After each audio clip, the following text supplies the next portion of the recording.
Hello world! I think the next plot twist is that things are about to get really good. I think this world is going to open up for you in unimaginable ways. I think you are walking into your best chapter yet. And finally, you are going to see where all of this has been leading. Your hard work hasn't been for nothing. How you keep showing up, how you keep picking yourself back up, how you never give up on this dream, this vision, this feeling deep within that says this is for you, how you never give up on yourself. All along, it was paying off in ways you couldn't see. And even when you couldn't find proof in the outside world that anything was working out, you listened to your heart's wisdom and continually leaning into faith and trust. But now, you are going to see it, the proof, the illumination of something more beautiful than you can even imagine. You are going to see where the universe has been guiding you, and it's going to be better than you can possibly know. By Sana Kate Lee. On Anna post today, she said that, "Hi! Do you know that this percent of people meets the love of their life the first time around? And do you know that this percent, yes, exactly so many percent fall in love at first sight? Do you know?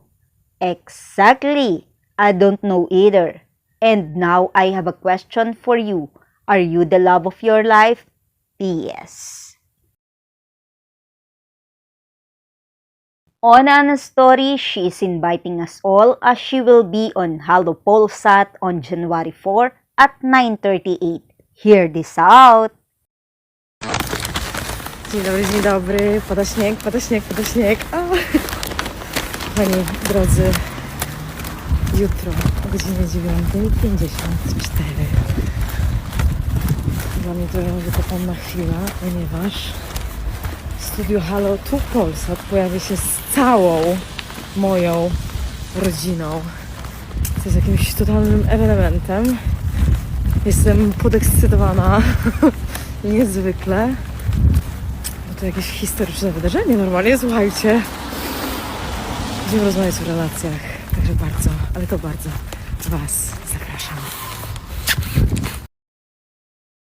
Look at here! The beautiful family of Anna at Halo Polsat. It's a lovely weekend for all of them. And you can see the happiness of Anna written all over her face. Uwaga!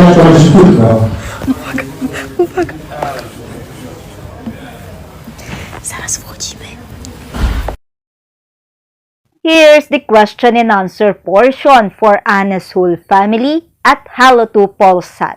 As it captioned with, "Hello, Saint Luca is here. What was Amma as a child? What was she arguing with her brothers about? Was the whole family notice any changes in her after pursuing an international career?" Those are some of the questions that have been answered during the interview. And it's so lovely to see and feel how the whole family very supportive with Anna. Oh, I can't get over with this cute baby of them. Anna reposts story of psychologist Mel Silva as she captioned it with, "Fun girl moment. Thanks for your support and kind words, Anna." And Anna replied on it saying, "Welcome dear. I'm so glad I found you. There are no coincidences in life. The content you share is much needed as women supporting women always." Agree on you, Anna. She said that when Demi Moore received her award at the Golden Globe night, that she is finally getting her flowers. Because after 30 years on the entertainment industry, it's the first time she received an award according to her speech. It's really a goosebumps. And Demi Moore deserved the award because she is truly an icon. Do you remember them, guys, from 365 Days movie as to Anna caption saying, Magda of what's for you, dear. What you need is the most important love, fly the highest, and strengthen your values. On the latest post of Anna, she captioned it with, be proud of yourself, of the person you have become, even though sometimes everything seems to be working against you. Instead of giving up, which would have been much more easier, you keep yourself up.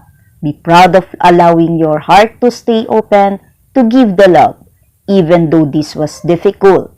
Be proud also of allowing yourself to receive love even though it made you uncomfortable.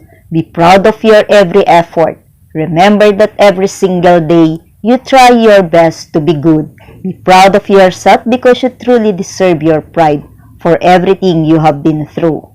Be proud of who you are today because of your courage to never give up, no matter how many times you have fallen. Remember all these reasons you can be so proud, even if they seem so small to you. Always remember who you are. What are your values? That you are enough, and your energy is a privilege to experience. It's so good, Anna, as you said on your story, that on your 2025 will definitely the year of self-care, as it practice of taking care of oneself through intentional actions that promote physical, mental, and emotional well-being. I do agree on your story that you post about the 10 rules of life, that we have to be present, give it time, be grateful, exude kindness, let it go, don't compare, take responsibility, embrace change, cultivate resilience, and see the light. We always have to remember it and live with it day by day. Oh, wow! Simone, what a steak at Isica de Antonio Torrisi. By looking at it, it's so delicious.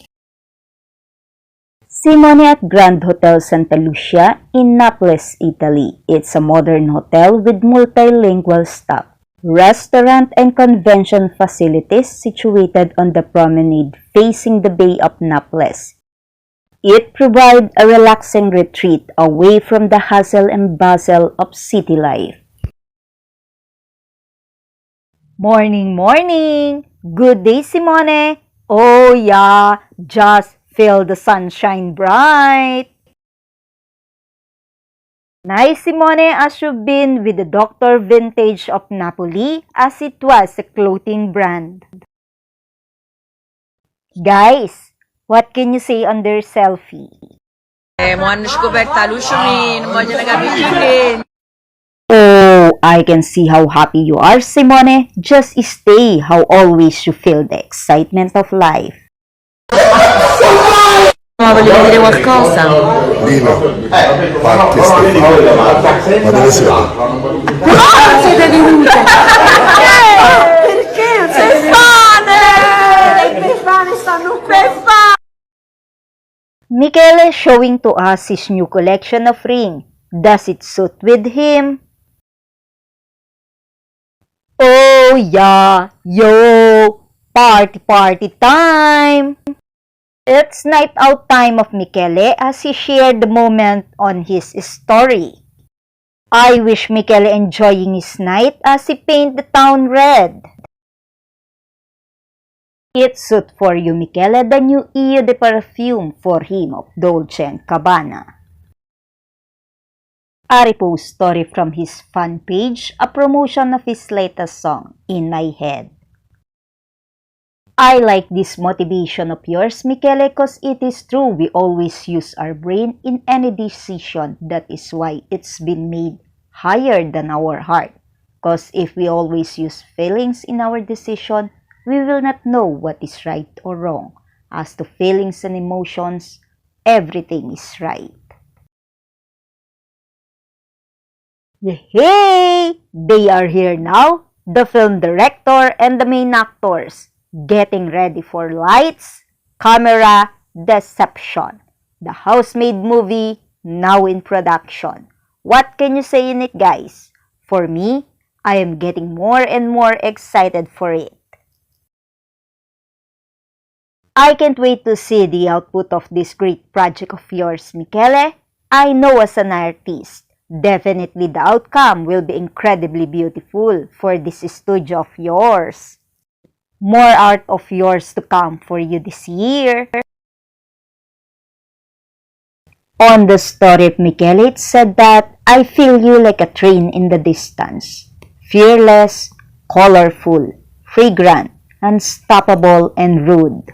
I look around, but I don't see you. I stop and think, I sweat, curious and lost. And yet I listen to you. Where are you? Shameless and beautiful, painted by a drag night that for too long this heart in my chest has not cried. I'm thirsty, I need to drink, and you are taking away too long. Or maybe you just need to trust me. If so, for the love of God, don't do it. Love me unconditionally but never trust me. Or better said, the slimy drugs that love will abandon inside you. Always leave that feeling of bitterness and disgust inside you so that I can prefer you forever. Always do not, otherwise love would have no reason to exist. Be careful not to love me with all the organs that allow you to live, because otherwise all this waiting will one day become fertile ground for a cemetery of ego. So let's love each other but not too much. By Michele.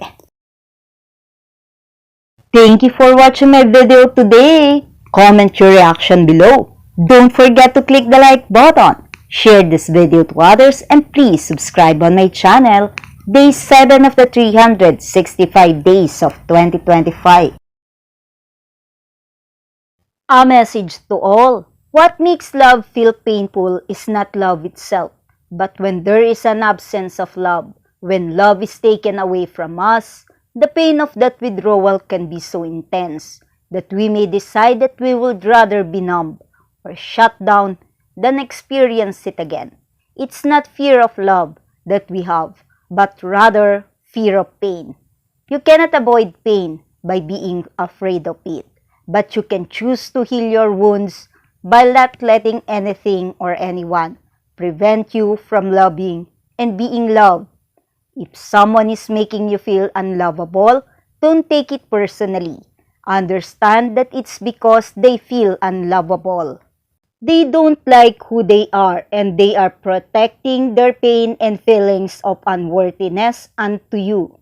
If someone has betrayed your love, you know that it has little to do with you and everything to do with who they are. As a person, their love is not loyal. Sometimes you have to love yourself.